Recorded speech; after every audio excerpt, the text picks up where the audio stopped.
यह एक सच्ची घटना है। शादी के 4 साल बाद भी वजन लड़की की कहानी उसी की जुबानी।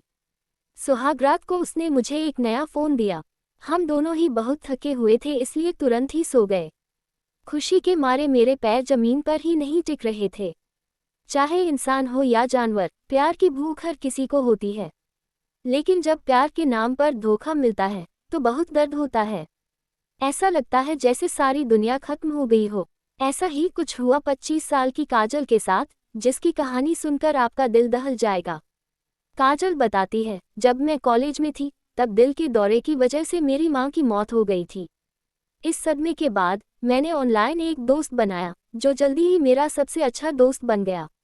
एक दिन मैंने उसे एक लड़के के बारे में बताया जिसे मैं पसंद करती थी। इसके बाद ही उसने महसूस किया कि वह मुझसे प्यार करता है और मुझे नहीं छोड़ सकता। उसने मुझे प्रपोज किया, लेकिन मेरे मन में उसके लिए ऐसी कोई भावना नहीं थी। वह कहती है, उसने मेरी ना को स्वीकार नहीं किया और हर हफ्ते मुझसे मिलने आने लगा। वह मेरे शहर से 5 घंटे की दूरी पर रहता था, लेकिन फिर भी हर हफ्ते मुझसे मिलने आता। धीरे धीरे उसकी समर्पण ने मुझे उसकी ओर आकर्षित कर दिया और मैंने उसे हाँ कह दिया। 1 साल बाद हमने शादी कर ली।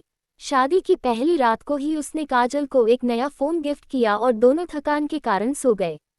काजल की खुशी का ठिकाना नहीं था, लेकिन धीरे धीरे उसे कुछ अजीब सा महसूस होने लगा। वह बताती है, हम दोनों के बीच कभी भी किसी भी तरह का शारीरिक संपर्क नहीं हुआ था। हम हनीमून पर भी नहीं गए क्योंकि उसकी दादी हमारे साथ ही रह रही थी। बाद में मुझे एहसास हुआ कि वह कभी मेरे साथ अंतरंग होना ही नहीं चाहता था।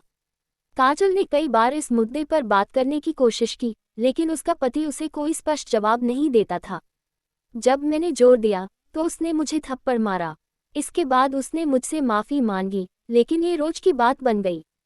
हम रूममेट्स की तरह रहते थे। हर रात जब वह मेरे बगल में सोता रहता था तो मैं रोती रहती थी। मुझे समझ नहीं आता था कि वह रोमांटिक क्यों नहीं हो रहा था। काजल ने यह भी पता लगाया कि उसके पति का किसी और से अफेयर तो नहीं है, लेकिन हर बार उसे निराशा ही हाथ लगी। 3 सालों तक मैं इस झूठी जिंदगी को जीती रही। मुझे चप्पल, बेल्ट से मारा गया, मेरे ऊपर सामान फेंके गए। मैंने अपने चोट को छुपा लिया। आखिरकार काजल ने तलाक के लिए याचिका दायर की और अपने पिता को इस बारे में जानकारी नहीं दी। वह अब एक दूसरे शहर में अपनी दोस्त के साथ रह रही हैं और अपने भविष्य के बारे में सोच रही हैं। मैं अब भी प्यार में भरोसा करती हूँ। जिस व्यक्ति पर मैंने सबसे ज़्यादा भरोसा किया, उसने मुझे चोट पहुँचाई। लेकिन फिर भी मुझे कोई तोड़ नहीं सकता। मुझे आज भी भरोसा है कि मेरे लिए कोई है जो सिर्फ मुझसे प्यार करेगा। काजल की कहानी ये दिखाती है कि किस तरह प्यार और विश्वास की एक झूठी परत के पीछे जीवन के सबसे कड़वे सच छिपे होते हैं, और यह कि एक मजबूत दिल कभी हार नहीं मानता। कहानी कैसी लगी जरूर बताना। नमस्कार।